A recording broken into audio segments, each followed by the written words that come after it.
All right, it is Eric Yeboah here with ESPN Truehoop and the A-League podcast. I am joined by a special guest here, Felder, the Cleveland Cavaliers point guards. How you doing, man? I'm doing pretty good, man. Can't complain. How are you? I'm pretty good, my man. Enjoying Atlanta here. I saw you tweet something about about Waffle House, man. That had me laughing about the you can't go to Waffle House and not get a waffle, man. What is that all about? Who did that? Me and my cousin Day, love that Waffle House. Come down south, And I spent a lot of time in Texas during my summer, so Waffle House is one of my favorite spots. And that waffle, man, that waffle and that butter. How could you go to Waffle House and not get it? That's it. It doesn't make sense at all. I've had friends who come out of town who go there and don't get a waffle. And I'm just as confused as you. It don't make any sense, man. If you go there, you got to get the All-Star. I don't know if you remember. There you. So now you're able to finally kind of step back. The year's over. You did participate in the summer league. I know you've been working out, getting ready this summer here. But like, if you can look back and kind of just think about that first year, how did it all play out? How did it play out before the year started? What did you expect in your first year in the NBA? And then kind of talk about just what actually happened and how you went through it. Atlanta drafted me. I was happy, I like Atlanta. I like the team down there. So then they said we're actually going to Cleveland. So I was even more happy, just to be around a lot of vets, a lot of great guys, and things like that. Stuff I heard on social media, because they go, I haven't, met none of the guys on the team. So like, maybe we're going to do a lot of running, a lot of plays. I don't know. I really just had no expectations for my first year. I just figured it was going to be a grinded out year, go through the ropes type of year, because of the team I was on, and that team is, all about championships. That's what, they're fighting for. And, I want to do the same as well in my career. So, what actually happened was, it was that, go through the road type of year, just develop yourself, stay sharp just in case they need you, something might happen, anything like that. So, it was just a grinded out year for me, man. Just a great year, actually, because, my first year, I was on that finals team, against the Warriors, which was great for me, a great experience. Going through the playoffs, having so much fun with the team. And, we did so many things like team dinners and stuff like that, which helped us bond and get closer together, which was great for me. And I just had a great year, honestly. And, of course, I didn't play a lot, but that didn't stop me from, keeping my game sharp and always watching film and things like that. And Phil Handy and Mike Garrity helped me out a lot with that. How was it just as far as traveling with this team, being a part of this organization? Like, you kind of hit on it, where you guys, in a way, you're like rock stars. Everywhere you go, crowds are coming, flooding the arenas. You kind of have a bullseye on your back. Like, how was it being a part of something like that?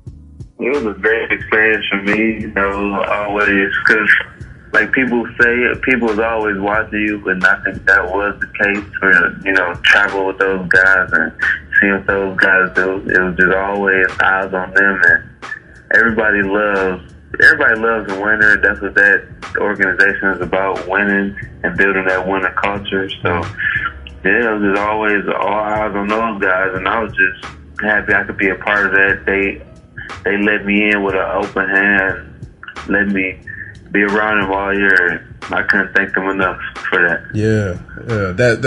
That having that kind of tutor you had from LeBron James, having that mentorship with Kyrie and all those kind of guys. What did that do for you as far as helping you understand the different kind of way the NBA game is played, and the pace and the length and all that kind of things you have to account for on the court? How did they help you as far as adjusting to the NBA? I feel like every day of my last year, it helped me learn something new, because, each team is different. Each coaching staff is different. Each arena is different. Each city is different. And they were just telling me the ins and outs of how to carry myself, how to be a professional, how to work. So that's what those guys helped me out with. And, the couple of the games I did play, they never let me just throw me out there. They always was helping, every time they could. And even the games I was there that I didn't play, they just always was dropping knowledge on me. Yeah. And that was just great. This is not a lot of knowledge in 1 year. That was like years worth of knowledge. Yeah. See, and that's got to help big time for a rookie, and a guy playing at a position that's so competitive. Like, you see the point guard position in NBA, and you see how every night in and night out, you have to be ready for the next, you got to have a challenge every single night. What is that for you personally? Is like you working on your game now, you're getting ready for your second season. Is that kind of played out? Does that help? Like the motivation for you is knowing that I'm at the deepest position in NBA. I have to I have to keep my body right. Got to stay healthy. Got to keep my game sharp. Like, is that also add to your motivation, knowing how competitive the point guard position is? So many good and great point guards coming at you every night. I mean, from Isaiah Thomas, the Kyrie Irving, I can name some of the point guards, even Darren Collins, Jeff T. Guys, it was great going against those guys, man. When I could play, so at the point guard level, you have to be able to create for others, and you have to. Me being 5'9", which is even harder, so I had to do other things to earn my way on the floor, like play defense out for loose balls, making plays that other guys wouldn't make at that point guard position. Is that, so you see now everything that comes along with it, for your, now, like I said, going to your next year, what are some of the things, I guess, that are not physically demanding on the court that you need to work on, but as far as just like mentally, what are some of the things you're focusing on off the court or outside of the court? Outside of the court is making sure I stay in that training room more often, because that was a long season. I've never been through a 82 game season. My longest season, I was on about 33, 34 games. So just taking care of my body more, off the court, making sure I watch what I eat. I can't go to those restaurants I used to go to that I did in college. No more Checkers, none of that. No more the Burger King, Wendy's. No more of that. I can't do no more of that, because that stuff will come back to haunt you. You will feel sluggish and things like that. And I'm glad the training staff, helped me out with a lot of that. And even, the guys on the team helped me out with that. Just telling me, how to eat, watch what I eat. If I do eat something, just watch it and don't take in too much of it, because it'll come back to haunt you. Yeah, see, you got, and you also, go ahead. I worked on, making myself, like, how can I say it, like, getting more sleep. Also doing the same things I did about work and stuff like that. But, trying to get that 8 hours of sleep if you can. And see, I forgot what it was I was watching, where I think it was an old video of, it was Chris Paul, and they asked him about his rookie year.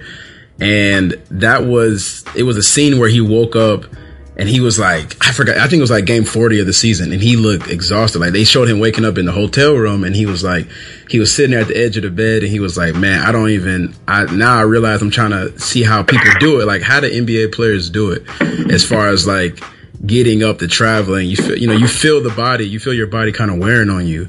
And he mentioned exactly what you just said. He was like, sleep is so important everywhere you go. Like, you don't realize how important it is to your craft and your focus. Like, you can't focus if you don't get enough sleep. It's as easy as that. But when you're on the run like that, the industry you guys are in, constantly moving and being so active as you are, sleep is real important. But you saying that just made me think about that scene. Like, how important it is for you guys to make sure you get your rest. And then going back real quick, you mentioned that just kind of the inspirations you've gotten from other people in the league. And I like that you hinted at, you said IT first, Isaiah Thomas. All right, what did Isaiah Thomas do for you as far as your encouragement? You saw how an amazing year he had. Yeah, so I always watched Isaiah Thomas at Washington, and I was just wondering, like, I never was into, like, social media like I was now, and I was just wondering, like, well, is the media paying attention to him? Maybe I want to be him or be better than him, and I just tried to follow what he did, kind of, just, on a different level. So it was like, all right, well, he's gone, he made the jump to leave early, and I get to college, and he tweeted at me. So I tweeted him back. Then what I did was DM him and asked him for his number. But I already had seen that he DM'd me. It was like, what's up? I gave me his number. And, I'd never seen his DM, so I asked for his number. So we ended up, just communicating. He was just telling me things about how the league is, what to do, things like that. So he was basically a mentor for me, like, a guy would be a mentor for anybody else. Yeah. Just hitting you up, see how you're doing, send me certain type of stuff, send me certain type of workouts, things like that, trying to, just make my game better, make sure I implement stuff, for the next level. And he's always helped me out with that. You saw what he went through with, see how long it took Isaiah to finally be able to land on the team that had believed in him. And regardless of how crazy it sounds, because I don't know why Sacramento and Phoenix gave up on him, but that's just me personally. But it took teams so long to believe in IT, and I was like, this dude's a hooper. And it's like, do you feel like for guys, your size and whatnot, it's like, why is it so difficult for NBA teams to want to invest in you guys? I see Nate Robinson goes through the same thing, and I'm still frustrated that Nate's not in the league. Like, Nate Robinson deserves to be in the NBA right now, but he's not in the NBA, so it's like, for you personally, like, from your point of view, like, how do you see that? Why is it so hard for teams to want to invest in the smaller guys? I'm not really sure why, but I know, who wouldn't love to have a 6'5", 6'3" point guard? Who wouldn't love to have that? But at the end of the day, I feel like us 5'9" guys can do the same thing they do. Yeah. And IT's proven that with the scoring ability, with the things he's done, his passing ability. I just feel like, what's the problem? I want to know, honestly, like, what is going on? Because I feel like we can do whatever we want to do. You got some 5'9" guys that's just as athletic, maybe even more athletic than some of these taller point guards. And me being me, I feel like I'm 6'3" in my heart. I play with a big chip on my shoulder every time I step on the court. My heart is as huge as anybody. I don't think nobody in this world has a bigger heart than me. Yeah. I remember back in high school, my coach asked me, like, what's in my body or something like that. And I'm like, it's all heart in here. I ain't got no organs. I ain't got no nothing else. I got pure heart. That's what I got. And it's just crazy. Yeah. But at the end of the day, we have to just fight for it. And if we really want it, then we have to make somebody believe in us. We have to make somebody want to take a chance on us. And IT is proving that you should at least take a chance on us. And you see more guys, like, you got the YS, the Clippers now. Yeah. So it's coming. It's just got to be patient. That's all. But at the end of the day, we still have to make them. They're not just going to come to us. We have to go to them. We got to go bang on them doors. Just like somebody trying to get a record deal. I think, you have to make yourself hot. You have to keep constantly pushing yourself to make people notice you. Yeah.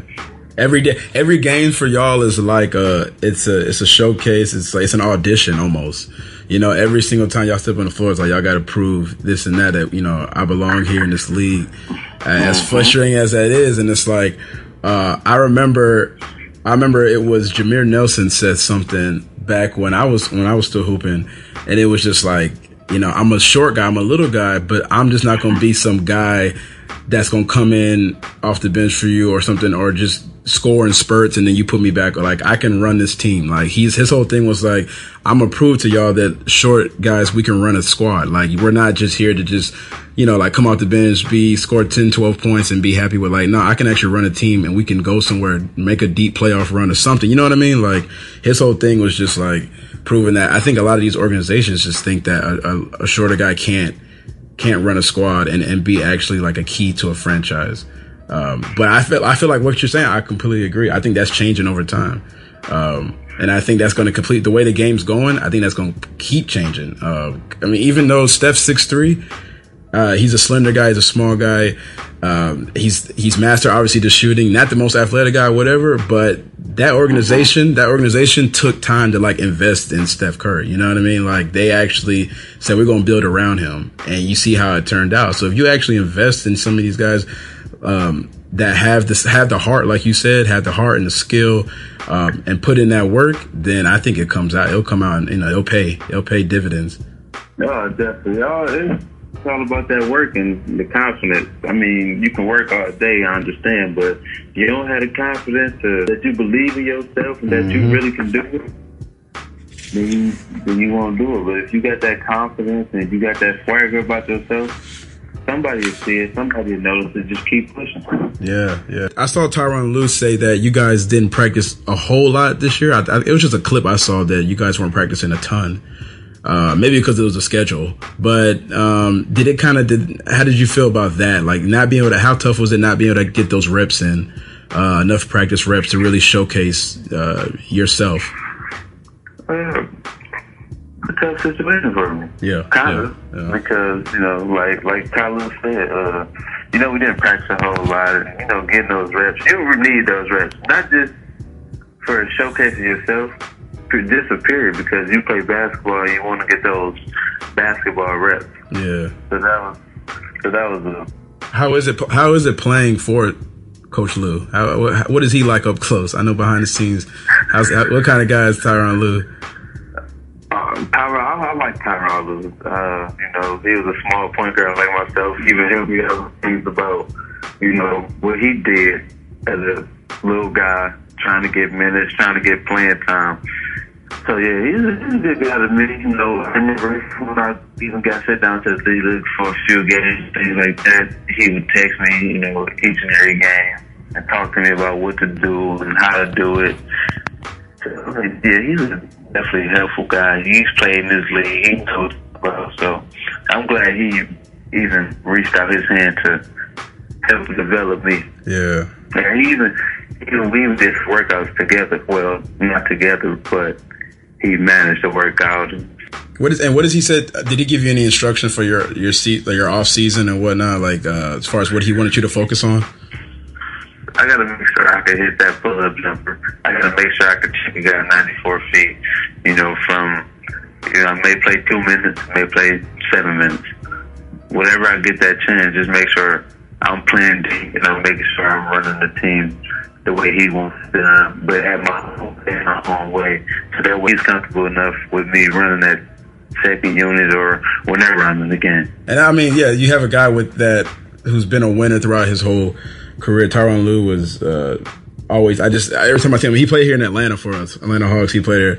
And he's just always a guy who was very reliable, hardworking. So like to have that as a coach, and your first year, I can definitely see what your point is with. I mean, he's helped a lot. He can help you out a lot, and that's a great position to fall into.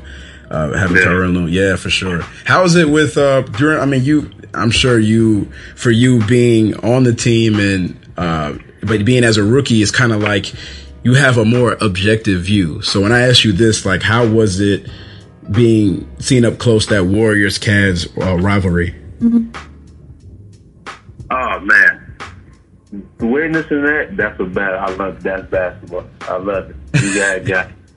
You got guys almost about to fight, basically, because on this court we hate you. That's what it's about. I love it, man. You got trash talking.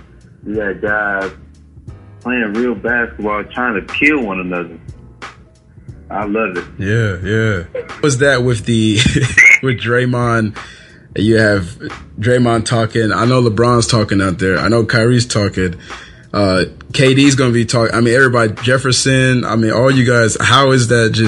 Did it get pretty testy out there as far as some guys? Anybody cross the line? I don't think nobody crossed the line. You know, it's just all basketball at the end of the day. Because we coming at you coming at us. Mm-hmm. That's what I love it, man. I wish, you know, it was more of that, because it's like when those two see each other, it's like a championship game. It's always a trophy waiting at the end of the game for some reason. Mm-hmm. How was it? And when you guys, before that finals even started, when you got through with Boston, and then you had to start thinking about Golden State, and then you thought about them that's when you finally hit you like, all right, they got Kevin Durant. You know, like there's no more avoiding it now. We've been hearing it all season long. We got to face Kevin Durant. We got to face Steph Curry, all this firepower they have. For you, I mean, for you guys talking about it, what was that like, knowing that now they added another huge piece, another MVP to their team? What was the talks about, like, getting ready to face them? How was that? Like, trying to beat Golden State, you know, they got the long ball, you know, that jump, try to make them drive, try to make them, you know, try to play out of the post, things like that, try to make other guys beat you, things like that, because, you know, KD's going to try to get his, Steph's going to try to get his, then you got Draymond basically as a you know, forward point. Mm-hmm. Mm-hmm. You know, it's crazy. You know, just trying to figure out different things on how to beat them, trying to take away, you know, their shot that they love so much. Then Oracle, just crazy. It's a tough place to play. I mean, anybody. I don't care who you going there with. You know, Oracle, they love their Warriors. Yeah, it looks like the loudest place to play at in the NBA by far. I mean, everybody who goes in there.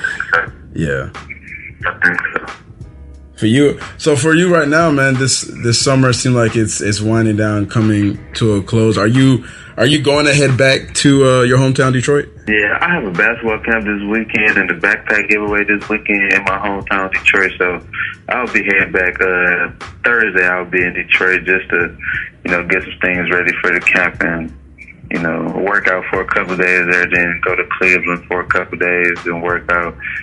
Then Brian has his, you know, the mini camp he did last year. Yeah. For everybody just to come out and fun, and so yeah. Is it? And you being able to give back to your hometown and your home city, like how gratifying is that? And then on top of that, I just want to ask, because I'm an outsider. You know, I'm from Atlanta, but you know, I got two friends that's from Detroit, but it's like how is it? How do you feel about there's so much misconceptions about Detroit, and there's such like a dark cloud people put around Detroit when you hear them talk about it from outside of it, you know, how difficult is that, and what does that do for you personally, like, you know, when you want to give back? Like, does that just keep motivating you to want to give back and prove, you know, and show love to your city? Because, you know, a lot of people like to put a dark cloud over Detroit. I love it because when I see, like last year when I did it, I see those kids just smiling, they was having a great time.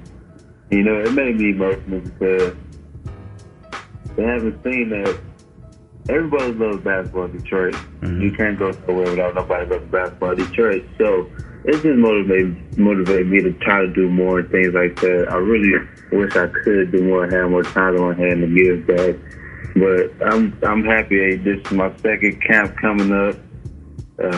It's already full. This is the second year it's been full. Wow. Those kids, they want to, you know, and I want to start them young. That's what I hope I can do my impact on them young, and they can see what I did coming up, and, you know, share my stories with them, and just put smiles on their face because it motivates them. Because, you know, Detroit, I mean, it is tough. I mean, in any area it could be tough, not just Detroit, but Detroit especially, because I'm from there and I've never been nowhere else. Mm-hmm. So, you know, just looking at those kids and trying to help them out, just trying to do what I can, because, you know, those kids, you know, some guys can lose faith, some kids can lose faith and question themselves and doubt themselves, you know, their whole life until they're about 25 to be like, oh, wow, I could have did this, or now I'm about to do this. So I figured, why not try to do it with this basketball, kind of a backpack giveaway to show them that it can be done. Yeah. It can be done. You don't have to always wait until you're older to do something. You can change your life right now at a young age. Oh, it's a great message. And it, even so, like, I don't know if I'm sure you know Will Bynum. I was fortunate enough, that's another guy I think it would be great for y'all two to link up, but I was fortunate enough to talk with Will Bynum last year, interviewing him about Chicago. And he went, man, I just let him talk. He went on for a good minute and he had so much to say. He was so passionate about Chicago, the South Side, and wanting to help out. And that's what you kind of hit on about is what he was trying to say too. You just kind of want to inspire them to do something about it right now, you know? Like, it's a lot of those kids he was saying was like, hey, they're looking for help. They're looking for inspiration. You know, it's tough though, you know, to do that in the circumstance you're in. It's tough, but at the same time, it's not like they don't want good things, you know? It's just that the circumstances might be not in their favor, but if they're given the chance, if they're given a legitimate chance, then you can see a definite, you know, it'll be a change. But that's a guy right there, Will Bynum, that is just as passionate about his city as you are. And that I love that. Like, I love that about the NBA. I love how guys are real passionate about that, about where they're from. And I just wish, those are kind of the stories you want to hear more, getting spotlight on, you know, not just always about the bad, but about what guys are doing good in their cities, you know, and trying to make a change, you know what I mean? So for you going forward, I'm sure you have other things planned for Detroit. But for, you know, what's going on with around the country and whatnot, is that something you're also interested in, or just being outspoken about things that's going around the United States? And I know you see everything that's going on with, you know, just the, you know, presidency you have, you know, the activism and all that's going on right now. Is that something that interests you? As of now, no, not really, because it's so much that goes into the politics and things like that, and it's stuff that's gonna happen every day. Stay out of that, because, you know, I don't know everything. You know, I try to focus on just myself getting better, making sure my family is good and things like that, and helping out who I can help out, because, you know, anything, like, something can happen to me. So, yeah. Speaking of that, something happened to you. I saw that you got the mini-me. So I want to ask you, how is fatherhood? Oh, that's my godson. But it's your godson. Okay. I thought it was I saw the interaction. It looked like it was like, but I see you taking care of him like it's like, you know, he's your own, which is amazing to watch. But I'm sorry, go ahead. Yeah, I feel like I'm taking care of him like he's my own. Not in the way like, you know, trying to overshadow what anybody else does for him, but I feel like if I'm going to be a godparent, I feel like a godparent is just like a parent, because, you know, if the parent don't have it, then you got to have it. You got to step up. If something happens to the parents, you know, you got to step up and take care of that responsibility. And I feel like that's why, you know, I just love them so much, you know. I make sure I always go get him, I always go see him. I got a crazy story about him, though. I got to hear this. So we went to the pool, just me and the fellas.